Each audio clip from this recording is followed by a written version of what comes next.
Hey everyone, welcome to another review. Today we're looking at boots made by Fila. If you haven't seen it yet, I also have a video on the Nike Manoas. It's in the description below.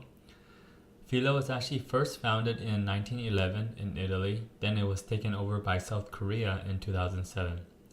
Growing up, I do remember seeing the brand Fila around, but it wasn't popular and it isn't popular now. I decided to get a pair of working boots, so I was searching around online and I came across these and took a chance on this pair of shoe. I needed something that would be sturdy and well built, yet has a casual look in case I wanted to wear them out. Taking the box outside the packaging, you do see it comes with the original Fila box.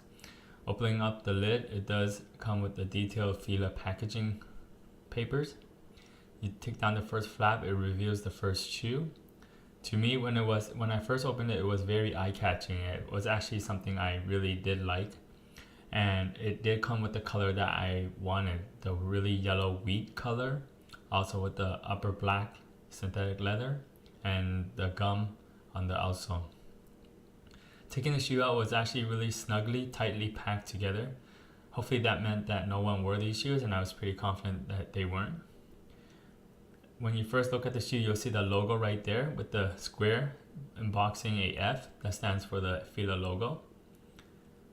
Setting it down, you do see that there was a tag. It says waterproof on that yellow tag that's attached to the shoe. Placing them side to side, you can see them while I rotate them a little bit. Taking the shoe out of the box, they do have some weight to it. That means they were somewhat constructed with good materials. Had a good solid build. Again, with the Fila tag that says waterproof, I think they were very confident in that this shoe will uphold its standards in the rain, or if there was like some kind of a lot of water around your feet. Looking at the stitching and the embroidery, it looks really good. I like the style of it. Touching the leather, it does feel synthetic. It's not real genuine leather. You see that the laces are held together by screw nuts. That's what they look like, screw nuts. And the laces are really tightly packed together with that kind of construction.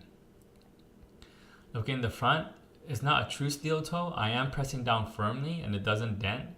I wouldn't say that it's that strong as a steel toe, but it definitely does withhold a substantial amount of strain.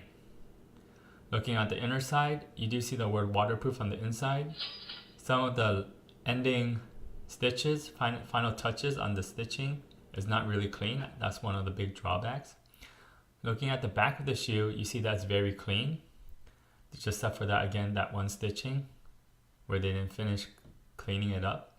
Right there, one of the good things about this boot was that there's a finger strap where you could put in your designated finger to hold down the boot or into its place while you slip your foot in. Looking at the sole, you do see that they do have a lot of adhesive, especially when you hold it up front. And with it more close up, we could look at the outer sole. You do see there is a light stitching along the bottom. The gum outer sole is very rugged and strong. The website does talk about the EVA midsole, which stands for ethyl vinyl acetate. It's a material, a polymer used for the shoe. I do believe this shoe would withstand a substantial amount of water, especially since they say it's waterproof. And now we're going to look at the bottom of the shoe where there's going to be the traction pattern. It does have the nice Fila logo and also the Fila word spelled out. The traction pattern looks really good. On the outer ring, you do see these sort of rectangular, square, rugged tractions. And then in the middle would be, looks like the word letter F, but also another F on the other side, if you know what I mean. Now, I did buy these shoes primarily for work, and looking at the outer sole, it should provide good traction where the indents are, and also should be non-slip.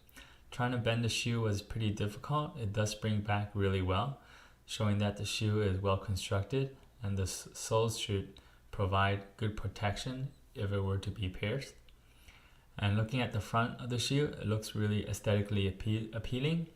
And the laces again are really tightly adjusted together with those screw nuts. For those who like to wear laces really high, these come with about 8 rows of laces. These are high top boots, and if you want to take a look at the upper synthetic leather, the synthetic black leather does have a very soft touch to it, but yet is actually too thin. I rather have it a little bit more thicker. You do see the F logo on the top of the tongue, and also other several Fila logos inside the shoe. Looking at the shoe on the ground floor as if you were walking in them. Here we'll do a review and some final first impressions. So the shoe did look aesthetically appealing. It was eye-catching when I first took it out of the box. The Fila logo is somewhat faded in there. It's not really that noticeable for those who are too conscious of the brand. I would wear these shoes proudly. They are well constructed. I think they are good enough for casual wear, also really well built for work. I do recommend these shoes, especially for the low budget. The biggest drawback is that the finishing touches, as you can see the stitching, there will be some left over. It's not really clean. Other than that, for the price and what it comes with and how well built it is, I believe these are really solid boots. And these are called the Fila Watersedge 17. And if you get a chance, try it out and see if you like them. So I hope you guys enjoy this video. I hope you guys subscribe, like, and comment below. Thank you. Have a nice day.